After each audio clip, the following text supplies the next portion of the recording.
Check this out, Bill. Yeah. Wow, we're outside making snow angels. Look what we swooped up. Looks like a giant green lizard or something. Don't you think it looks kind of like one of these? Ooh, that would be the Tyrannosaurus Rex. Sure would. The most feared of the meat-eating dinosaurs. If he was a Tyrannosaurus Rex, though, he was awfully young. Yeah, even so, he's still a pretty good size. Well, it's lucky for us. This fella is frozen, but solid. Yep, could be a pretty important paleontological discovery, though. Yeah, well, we'll have to check that out later, guys, because right now we've got to get going with the show. Right. Hey. Come on, Carl, what's the matter? For a second there, I kind of thought he moved. No, this one moves. Yeah. This one's frozen. Let's go. Yeah.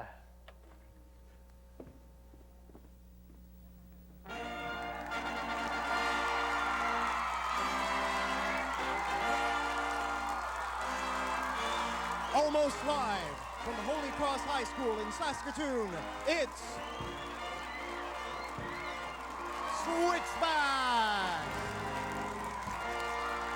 And now, let's say hello to your host, a man who can say ugh, ugh, ugh, and really mean it, Bill Wright!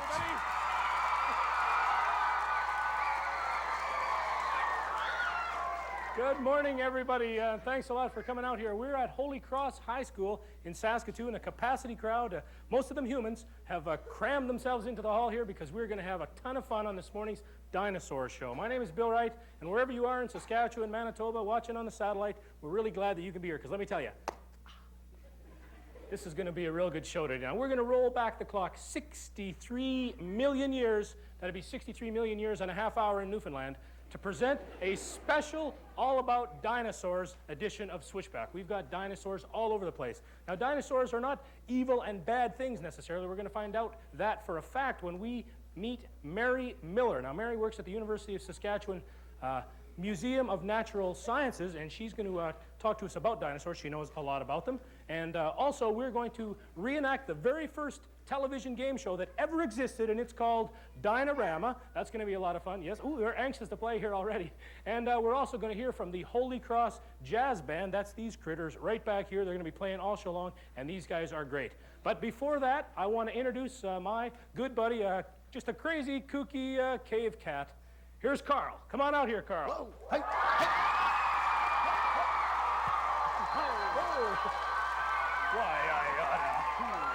Whoa. Carl, big crowd here today for our dinosaur special. Big crowd, wild crowd, Bill. And I hope you're going to like the video today. The video is one of my all-time favorites. It's I Want to Be a Flintstone. All right. Yes. That's Barney, Fred, Pebbles, Bam Bam. You bet, the whole group. And that's by the Screaming Blue Messiahs. The Screaming Blue Messiahs, I Want to Be a Flintstone. I can't wait to see that. And also helping us out today, right now in the studio audience, let's have a big welcome for ace reporter Nick Scoopaducci.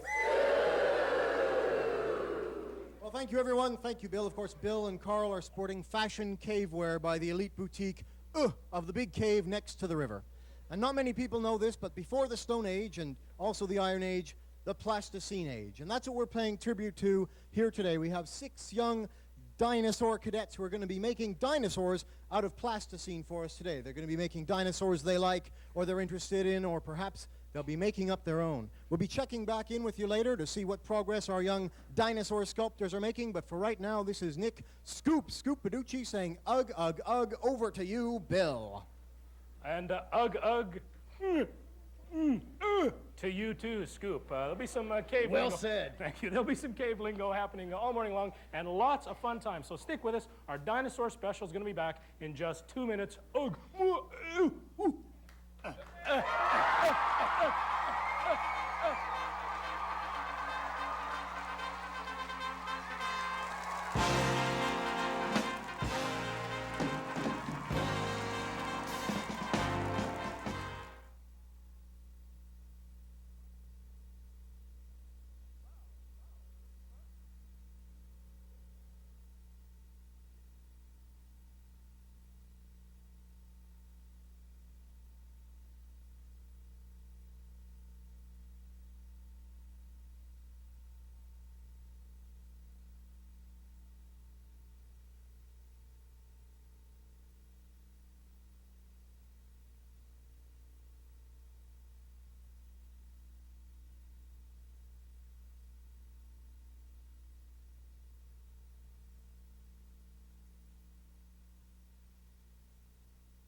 Did you check the frozen dinosaur yet? Oh, well, no, I was just gonna go do that. You wanna go with me?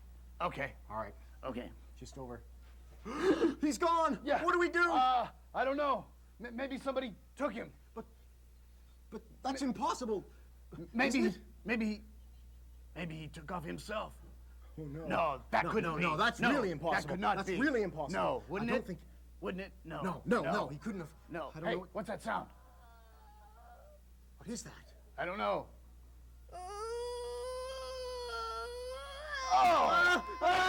What do we do? I got my claws. Hit him! It's styrofoam. Oh no, look. He's holding his hands up. He's hungry. He's No, gonna eat us. No, listen. He's crying. Oh, he just wants a hug. That's right. He's just a baby. He's lonely. Oh, there. It's all right. Oh, there you go, little fella. Welcome back, everybody. In keeping with our dinosaur theme for today, we thought we'd get you really in the mood. That's why we've asked Ramona Marr to check out the Badlands of southern Alberta, and she sends us this report on the Tyrrell Museum in Drumheller. Welcome to Alberta's famous Badlands. It may be hard to believe, but over 100 million years ago, dinosaurs roamed this area freely. These days, all that's left are their bones, but they're all waiting to be discovered. During the warmer months, dinosaur experts or paleontologists cruise the Badlands in search of old bones. When they find them, they dig them out and bring them here, to the Tyrrell Museum at Drumheller. And this is where the dinosaur bones are brought when they come in from the field. Clive Coy works here at the Tyrrell Museum. Clive, welcome to Switchback. Thank you. Why are the bones wrapped in this, and what is it? Well, this is called a field jacket. This is how we bring our skeletons back from the field. There's an example here of the burlap bandages and the plaster of Paris that we use. We take a burlap bandage and dip it into wet plaster of Paris and wrap it around the block of stone that contains the skeleton. And when that hardens, it forms an outer casing that protects the skeleton, much the same way that a doctor would fix a broken arm or a broken leg. And when that hardens, it allows us to pick the block up either by helicopter or we can drag it out with trucks, put it onto the back of a truck, or even send it off by rail. And when it comes back to the lab, the block inside will be contained. And we can move that block then into the big preparation area where it's cut open, and then the preparators begin the preparation of the skeleton inside. Ramona, this area is the large preparation lab, and this is where we bring our specimens to be prepared when we've collected them from the field. This is Jim McCabe, one of our permanent technicians, and he's working on the skull of Albertosaurus. He's working on the area just ahead of the eye. This is the eye here, and this is the nose in this area. This is the upper jaw, and you can see the teeth here. That I can see, yeah. And the lower jaw is forced up in underneath. What's happened is that when the animal was buried, the weight of the sand on top of the animal has crushed the bone together. So Jim's preparing the skull as best as we can. After the bones are prepared, Clive showed us where they keep the clean bones. Inside this cabinet is the foot of a big meat eater, just like the one Jim was working on. There are all kinds of other specimens in this room, too. From the prepared dinosaur bone all the way to Lillian here. Clive, how did we get from this stage over to Lillian? Well, this is a cast of the foot of Tyrannosaurus rex, and it's an animal very similar to Albertosaurus. And what we're looking at when we're reconstructing an animal like Lillian, we're looking at scars that are left on the fossilized bone from the living muscles and tissue before the animal died. And those types of scars show us where the muscles went on the bones, and the artists can reconstruct where the muscles went using lots of modeling clay, and they reconstruct the muscle groupings and they put a layer of skin on top of the specimen. So you're pretty sure that the muscles are accurate, but what about the skin and the coloring? Well, the skin for a long time was unknown in these animals, but we are now finding impressions of Tyrannosaurus skin, and from that we can judge how the animal would have been decorated, how the scaling and the patterning on the animal would have been. Paleontologists still aren't sure why the dinosaurs disappeared so many millions of years ago. At least now, they're discovering the bones and skeletons that may give us a clue to their fate. From the Tyrrell Museum at Drumheller, Alberta, I'm Ramona Marr for Switchback. Yes, cave dwellers, it's time for another exciting round of Dino-Rama! Yes, good morning and welcome to everybody out there at home. Yes, a reenactment here of Switchback of the original game show on television called Dino-Rama! That's right, I'm your host. host, Brontosaurus Bill, and helping me today, of course, will be Carnivorous Carl. Let's have a big welcome for Carl. Say, Bill. Yes, Carl. There's a bit of a thing here. And then he came out. Really? Yeah. What's this guy's name? Rex. Rex. Just call him Rex. Okay, a bit of a change, ladies and gentlemen, cats and cave people. A bit of a change today. Carl will not be helping spin the wheel. We've got a special guest helping us. Let's have a big Dinorama welcome for Rex. Okay, Rex, come on. Rex! Come on. Come on out here, Rex. Come on. No, it's okay. Come on out. Have fun. Come on, just have fun. They like you. You see that? Ooh. All right, buddy. All right, Rex. All right, for those of you that may not be familiar with Dinorama, I'll just quickly go over the rules for you. The object is for our 4 contestants to try to guess the name of the dinosaur on our Dinorama spin board as I spin it around. They will push their buzzers and name the dinosaur. If they answer correctly, they will win that luxurious cardboard cutout of the dinosaur. And again, I'll ask them a skill testing question. If they get that one correct, they'll get a hug from, in this case, Rex. If they get it wrong, of course, well, we'll leave it up to Rex to assign the appropriate prize for them. Let's quickly now meet our contestants this morning. First of all, we have Candace. Good morning, Candace. Thank you for being here. Next, we have Brendan, followed by Kimberly, and finally, Gordon. Now, are all the contestants ready to play the game? Okay, then let's get ready to spin the wheel on Dinorama. Rex, give it a spin. The contestants are anxiously watching our Dinorama spin board. The first person who can correctly identify this dinosaur, press the buzzer and tell us what it is. Kimberly, what is the name of this dinosaur? Stegosaurus. Pardon me? Stegosaurus. Let's check the answer. Yes, it is Stegosaurus, ladies and gentlemen. Kimberly has the correct answer. You've won this Stegosaurus cutout. Now, quickly, Kimberly, your skill testing question dealing with the Stegosaurus. One of these answers is false. The Stegosaurus consists of bony plates, and they are solar panels used for cooling radiators. It has a tiny brain the size of a walnut, or the Stegosaurus once won the National Swimming Championship of Spain. Which answer is incorrect? The dinosaur once went The swimmer? Yeah. Yeah, I didn't think he was. Swimmer All right, Spain. help her out there, Rex. There's a winner. Congratulations, Kimberly. Now we add a new dino to our spinning board, just like that. Oh, the crowd is abuzz. Rex, give it another spin. The second round is about to begin. All the contestants on Dinorama are now looking over that spin board. They have to name this dinosaur. It looks like the new one. And Gordon, what is the name of this dinosaur? Pterodactyl. Pterodactyl. We'll quickly check it out. It's called a pteranodon. Rex, what do you think? Close enough? Not close enough. I'll tell you what, we'll just spin it one more time then for you, Gordon. Not quite correct on that one. Rex was not entirely impressed. He's a pretty tough judge. Rex, give it one more spin there, buddy. Candace and Brendan have yet to buzz their buzzers, but they're looking anxiously at the board. They have to name this dinosaur to continue in the round. And Kimberly. Dimetrodon. Dimetrodon. We'll quickly look at it. Yes, Dimetrodon. Rex, can you hand that to Kimberly, please? All right, Kimberly gets another one right. And here is your skill testing question. I'm just looking for Dimetrodon. Where would that be? There it is. One of these is incorrect. It uses the sail for temperature control. It became extinct very early, or it was called a Dimetronodon because it only cost 10 cents. It was called a Dimetrodon because it only cost. That's correct, Kimberly. Rex, give her the big dino hug. A double winner already on Dinorama. Okay, one more spin very, very quickly now, Rex. We'll put a new dinosaur. No, go ahead. Go ahead. Just spin it as it is. All right, there's one blank space. If it lands on the blank one, you'll have to identify the dinosaur in my hand. Quickly, hands on your buzzers. The one in my hand, Gordon? You're not sure what it is? I'll reveal it right here. The winner is, this is the Ankylosaurus, or something like that. Thanks to all of our dinosaurs. Thanks to our contestants. We'll be back to continue more Dinorama on next week's program.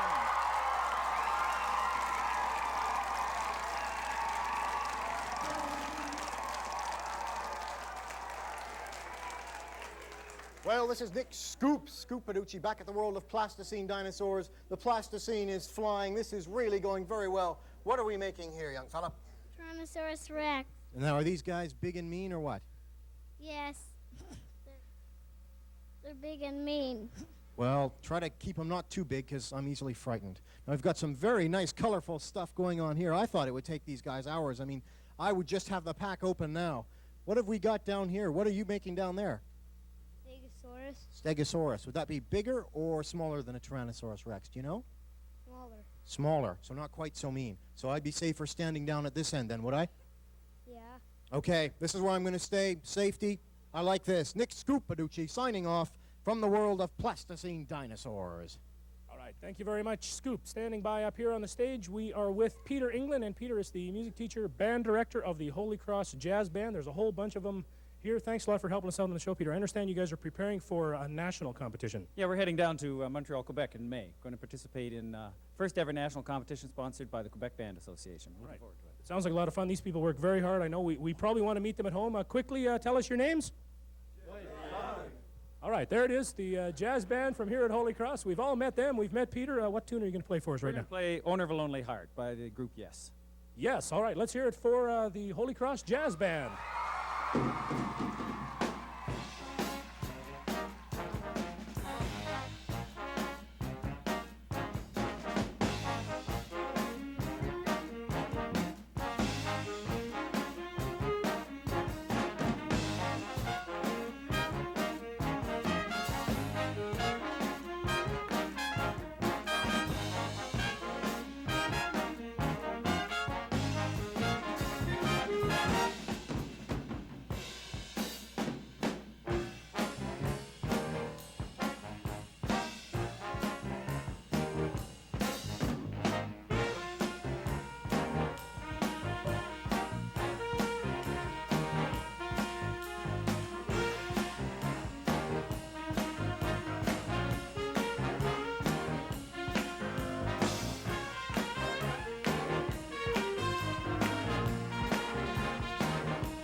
Okay, thank you very much to the Holy Cross Jazz Band, Peter England, and the whole gang back there.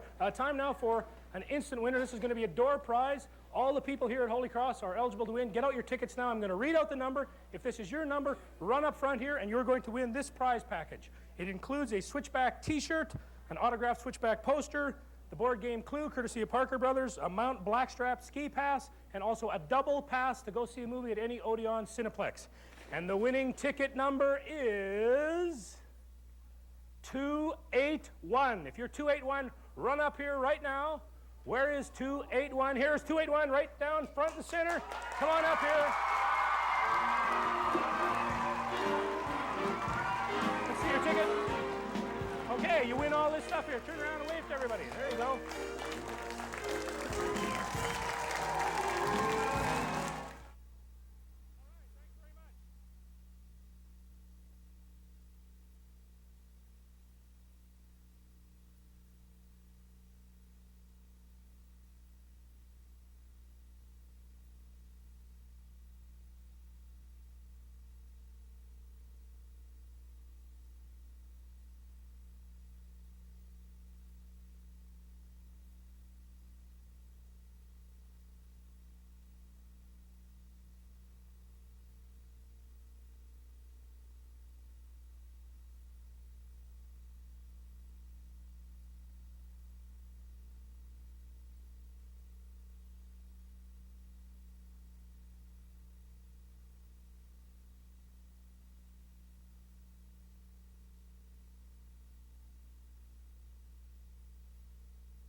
Welcome back, everybody. Having a lot of fun here with the jazz band and a big crowd in here. Also, a special guest is going to provide a bit of fun right now.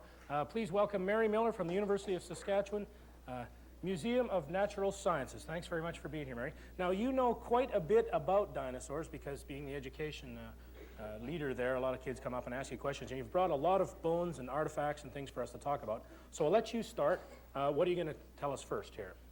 Okay. This particular skeleton that you see is of a very early reptile named Simoria. And the interesting thing about him is that his legs grow out to the side and then down from his body, so that when he walked, he was a belly dragger. And he had a sprawling gait. And of course, later on, the bigger dinosaurs, their legs grow directly down from their bodies so they can move better on land.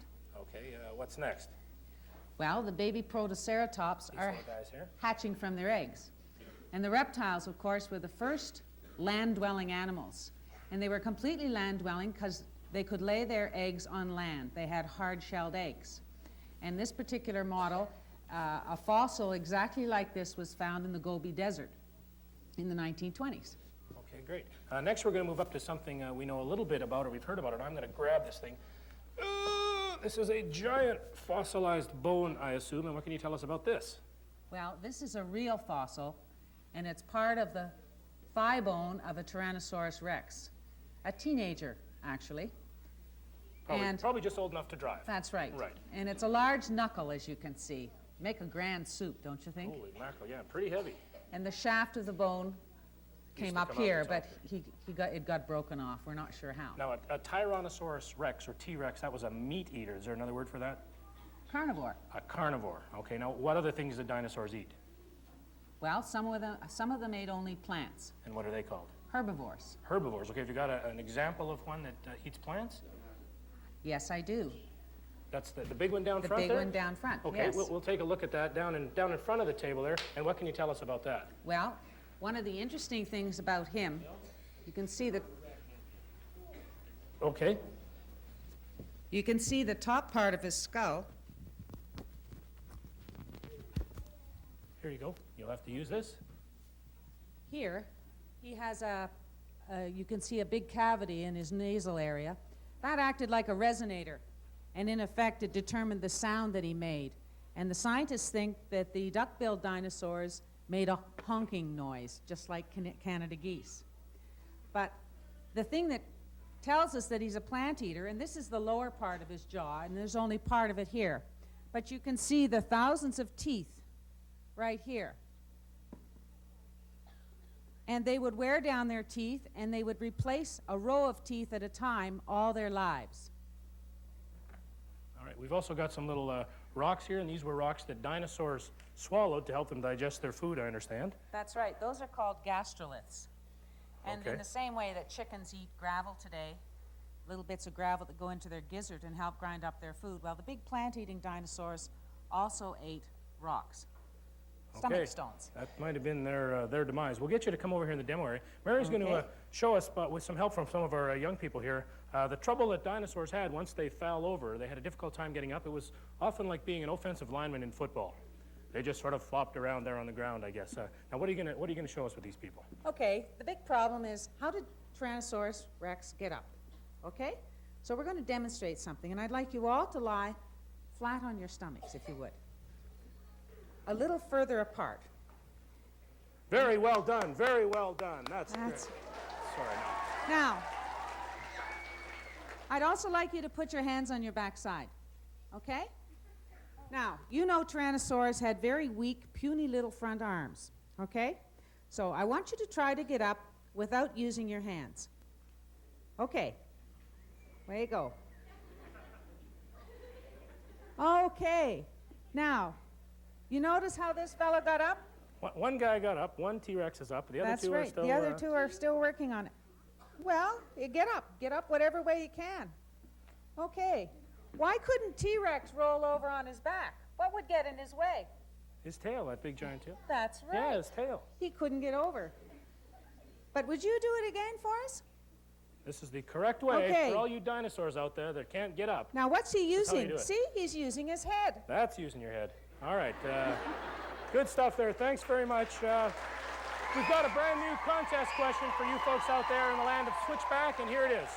A chance to win a Canadiana encyclopedia. We're going to give away 3 sets of Canadiana encyclopedias if you can answer this dinosaur question. Dinosaurs only ate plants or animals. What's the scientific name for plant eaters and meat eaters? Meat eaters or plant eaters? We need to know the scientific name for that. Write that down and then send it to us. Here's our address. It is Switchback, Post Office Box 540, Regina, Saskatchewan, and the postal code is S4P4A1.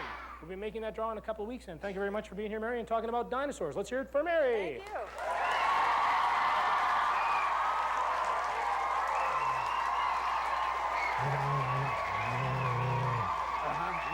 Yeah. Really? Really? Oh, ooh. You're kidding me, and you ate that? Ooh, wow. Oh, what?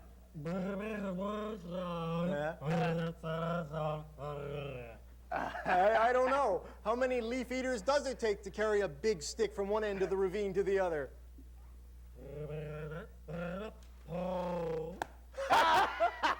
That's a good one. I haven't heard that one. No, actually, it's a really old one. Okay, yeah.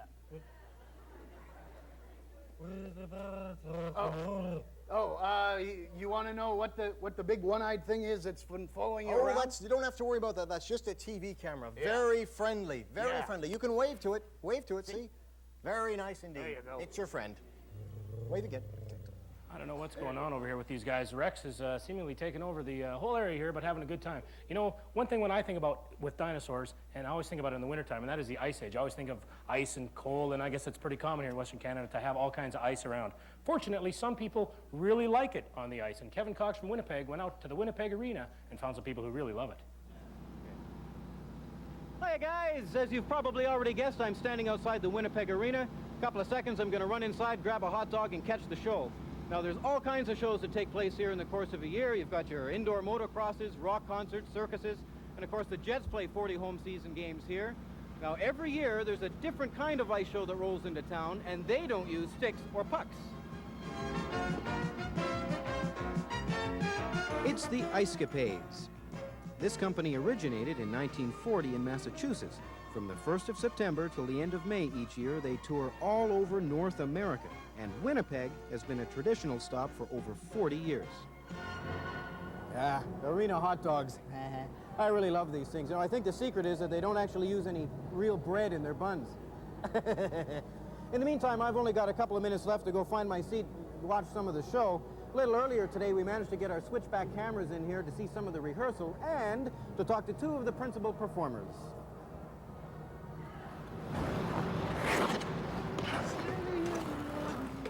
Kathleen Connors and Jean-Pierre Martin are two Canadian skaters in their first season with the Icecapades.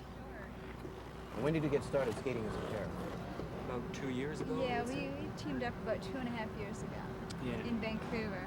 And we just did a little routine, and from there it just grew and grew. You both skated competitively. What would you say is the big difference between competitive skating and something like this that's really just, it's pure entertainment?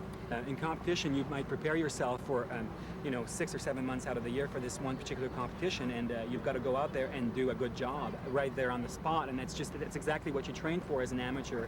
As a professional, you end up doing these performances night after night, so you just look at the crowd and you know that you've done the same thing the night before, but you've got to find something inside of you to make you do it again. So it's a bit different in that respect. Yeah.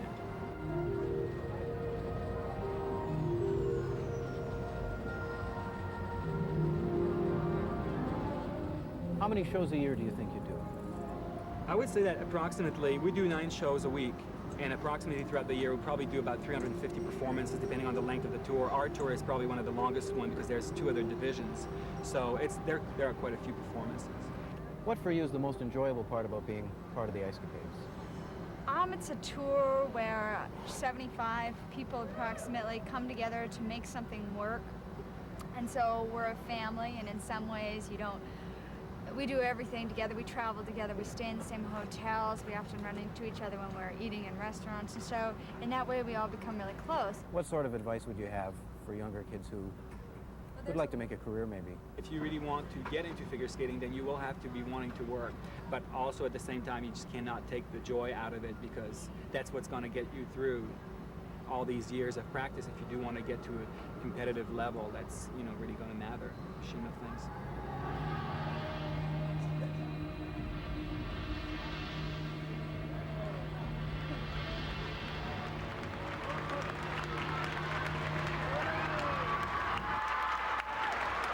Well, I gotta tell you guys, I really had a good time. That's the first time I've ever seen Icecapades, and it's not gonna be the last. When they come to your town, check them out. Got myself a little hot dog for the road. Not really quite sure why. I sort of had a craving for raisins. I wonder if I have any raisins at home. Monster hot dogs! Monster Killer Arena hot dogs! All right, thanks very much to Kevin Cox, who is a little bit of a hot dog himself. Good story, Kevin, and thanks to the Icecapades. Time now for another instant winner. It's a door prize. This time you have a chance to win the same prize package: an autographed poster, a Switchback t-shirt, a board game, this time Sorry, also a blackstrap ski pass, that's just outside of Saskatoon, and another double movie pass from the Odeon Cineplex. If the number is 308, come on down, you're the winner. Who's got 308? Here comes the winner right here in the aisle. Come on up here.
was an exciting day in Cro-Magnon country. Everyone was preparing for the annual Festival of the Rocks. Grunts of happiness and howls of anticipation could be heard throughout the Rocky Gorge. And no one was grunting louder than this guy. He was excited because he was considered a favorite to win the Caveman with the Longest Arms Award. With knuckles that dangled well below his knees, he was sure to win. His sister, Splupka, was also thrilled because she was preparing for the getting bopped on the head and dragged by the hair competition, mixed doubles. Her partner would be Grunk, a good-looking caveman with a very low jutting forehead. Grunk was going into the competition with Splupka, but the girl whose head he really wanted to bop was Bulga. Bulga liked Grunk, but she had other things on her mind. She was searching for a large green lizard so that she could enter the large green lizard pie bake-off. For help, she enlisted the expertise of Bug, the biggest, toughest cave guy around. Bug could split a large boulder in two with his head and then eat it raw, and there wasn't even an event for that. This behavior constantly boggled the mind of whose mind was easily boggled to begin with. Was in even worse shape lately because he could not get the attention of a certain special someone named Bleepa. No matter how hard bopped her on the head, Bleepa would only stagger around and drool. She simply refused to fall for him, but she might drop for Switchback, the coolest, trendiest cave guy in the gorge. Get this, it was impossible to tell where his eyebrows stopped and his hairline started. His forehead was just one big patch o' fuzz. He was so cool, he bopped himself on the head, and no one was more jealous of this than Durg. The only cave girl who showed Durg any attention was a girl whose name no one could pronounce, a girl whose life was full of shame because of her weird little brother. The cave folks being referred to are none other than Mubs Plugak Fuk Greg and her brother, Steve. Not only was her name unusually long, but Mubs Plugak Fuk Greg's little brother, Steve, was a constant embarrassment to the community. During the Festival of the Rocks, Steve could often be seen flinging rocks into the air and mumbling sounds like gravity, philosophy, and even dentist. It just goes to show there's one in every crowd, even in the times of prehistoric man, even in the time of all my cavemen. All right, be sure to join us for another edition of Switchback Soaps, coming soon to a theater near you. Time now to check back to Ramona Marr, and she's got another special story. This is about a dragon that flies. Well, it's not really a dragon, it's more like a dinosaur. Well, it's full of, well, watch this. What's green all over, as tall as a 9-story building, has a volume of 90,000 cubic feet, was first flown at the Calgary Olympics, has whiter-than-white teeth, and is fondly named Tyrone. Meet Alberta's favorite dinosaur, Tyrone, the hot air balloon.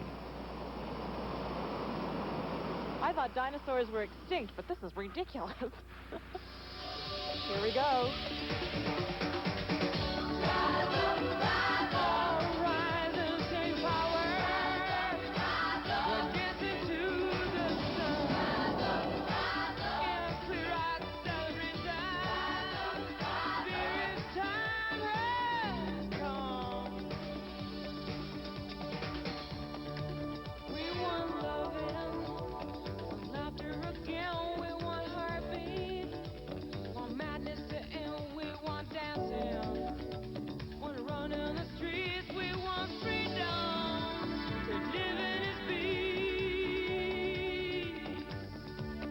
This has got to be the ultimate Christmas present. A ride over Calgary in the world's only hot air balloon shaped like a dinosaur. Tyrone is owned by Travel Alberta and flown by Michael Gurnett of Cameron Balloons.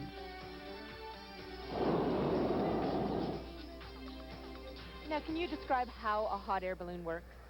Well, basically you have a container holding hot air inside the container, and as you heat it up, the hot air will rise. And depending on the volume of the balloon that you have, you can lift up so much difference in weight. And at different altitudes, you need different temperatures. We could fly for probably 2 hours with the fuel that we have here on board this afternoon. Good grief, that would get us, let's see, back home to Vancouver. Well, we're going the wrong way right now. We're on our way to Medicine Hat. The best thing for me to be flying is just to enjoy the scenery that we have at different cities and different areas of the country that we do fly in. It's the sensation of flying freely, and free flying a balloon is what it's all about. It really feels wonderful. The sensation is absolutely undescribable. You have to experience the thrill of it yourself to really describe it properly. To get a pilot's license, you need at least 16 hours training with an instructor in a balloon. You need to pass Ministry of Transport exams and, of course, ground school. After that, the sky is yours. If you prefer to be just a passenger, an hour-and-a-half ride costs $150. Thanks for the Christmas present, Tyrone. Somewhere near Medicine Hat, I'm Ramona Marr for Switchback.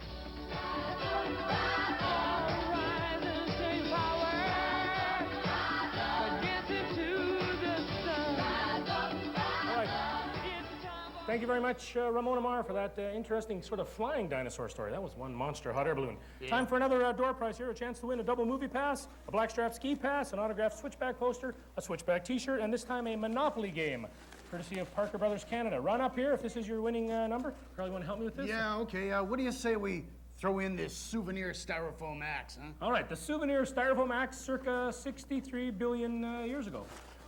That was the age of styrofoam. Here's the winning number, 218. Come on up here if your number is 218. Right in the front row. Turn around for us there, buddy.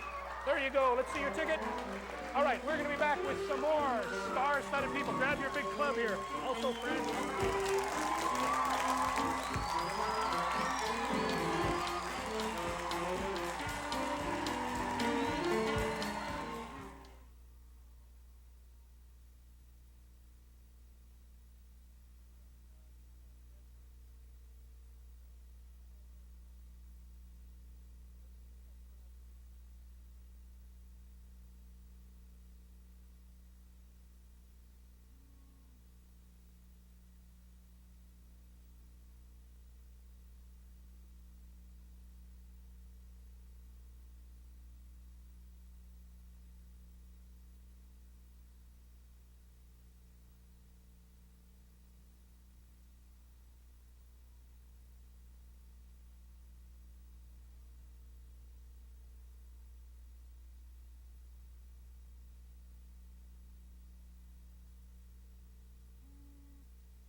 with my friend Aaron, and we're going to intro our video for today. It's by the Screamin' Blue Messiahs, and it's called I Want to Be a Flintstone.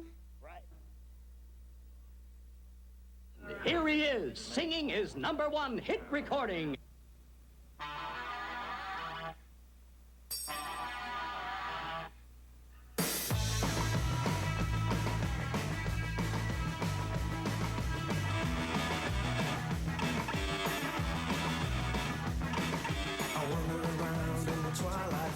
A little baby Flintstone all on my own. I wander around in the twilight zone. A little baby Flintstone all on my own. Betty and Bonnie are the folks next door. I crawl around all over the floor. I wander around in the twilight zone. A little baby Flintstone on my own. I wander around in the twilight zone. A little baby Flintstone on my own. I live in a house with a bedrock door. I crawl around all over the floor.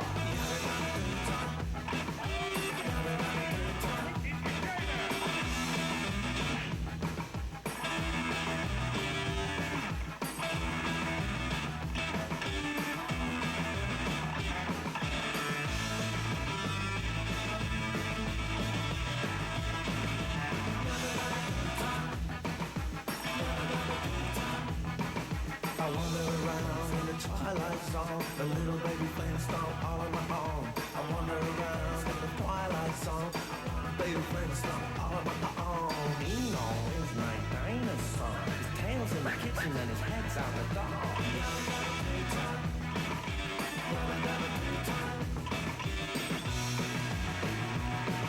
Dino! Dino! You sing Wilma? What did you say? Wilma! Wilma! Wilma! That's okay, man. That's okay, man. I'll give it a kiss alive. Wilma!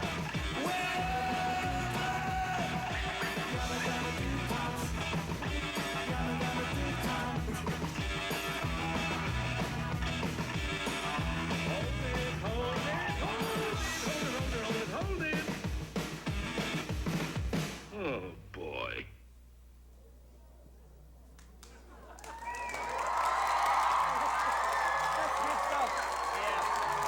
So, welcome back, everybody. What's the deal with Rex now? What he figures in his future? Well, he feels strongly that he should go on a mission. That's right. He's going to find out what happened to all the dinosaurs so long ago and why they disappeared. And he says he's going to start out at the Museum of Natural Science here at the University of Saskatchewan in Saskatoon. Well, I know it's no small feat there, Rex. A lot of people are wondering what did happen to the dinosaurs, but I know if anybody can get out there and solve this mystery, Rex is the man. So That's good luck right. to you, Rex. Here, a little handshake, little hug there, little dino hug. Oh, good luck, buddy. Good luck. Carl, wish him well. Right, what a hugger I'll tell this you, guy the old is. dino hug. You wouldn't want to Don't hug you him from hug behind, me, though. or I'll start crying. you Just get- stay there. All right, good luck, Rex. Let's wish Good Rex luck, well Rex. on his quest, his mission, his challenge. Bye-bye. Well, that's one dinosaur who's leaving. But luckily, we've got some other great dinosaurs who aren't going anywhere. These things are amazing. Now, is he asleep? What's happening to this guy right here? He fell down. The dinosaurs are getting a little bit upset. It's quite hot here. Look at this. This is very impressive stuff. Let's move on here. We've got a couple of cameras, a couple of dinosaurs looking right into camera. Now, what are these guys? Well, they're dinosaurs. They're dinosaurs. Do they have names or anything? Well, I'm not sure. She's not sure, but I can tell you one thing. They're pretty scary looking. Right, we've got three here. Now, this guy, I'm guessing he flies. Am I right? Yeah. What do you think of this right here? Doesn't that make you want to go, ah? All right, let's take a look here. We've got one more sleeping dinosaur, and I think, oh, we woke her up. Is this guy sleeping? No, he's just lazy? Not quite sure.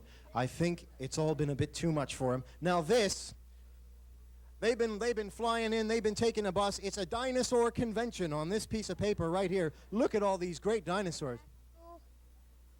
Pterodactyl, Brontosaurus, Tyrannosaurus Rex, Stegosaurus. And they are all wearing their name tags, too. This is very, very good. You did some...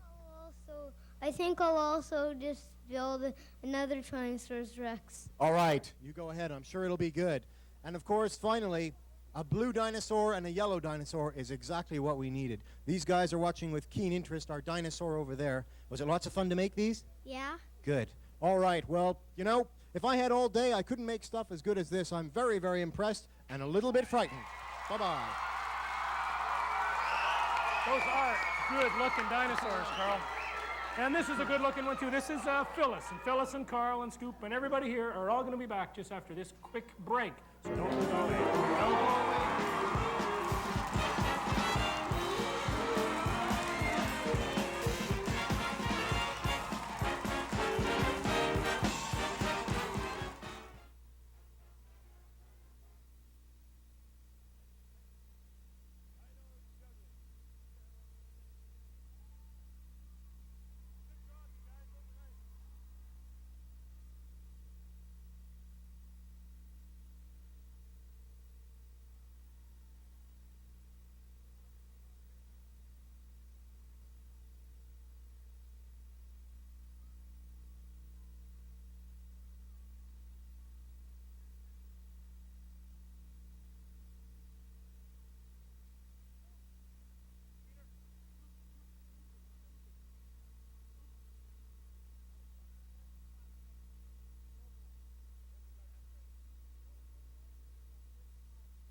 All right, you cave cats and kittens, we're rocking here. Just a quick reminder of our dinosaur contest. We need you guys to tell us the scientific name for meat eaters and plant eaters. Write down the scientific name for meat eaters and plant eaters. Send it to us. Our Switchback address is Switchback, Post Office Box 540, Regina, Saskatchewan. The postal code is S4P4A1. We quickly want to thank Mary Miller for helping us. Of course, Rex. Good luck to you, Rex. And also the Holy Cross Jazz Band behind us. Don't forget next week's program. Right, we've got air bands. Lots of air bands, and they're real good. World premiere rock video by the three boys. By us guys right here. Also an interview with the Northern Pikes. That's going to be great. We want to thank you guys in the audience for being here, and you guys for helping us out at home. We'll see you next week. Bye-bye. Yabba dabba doo.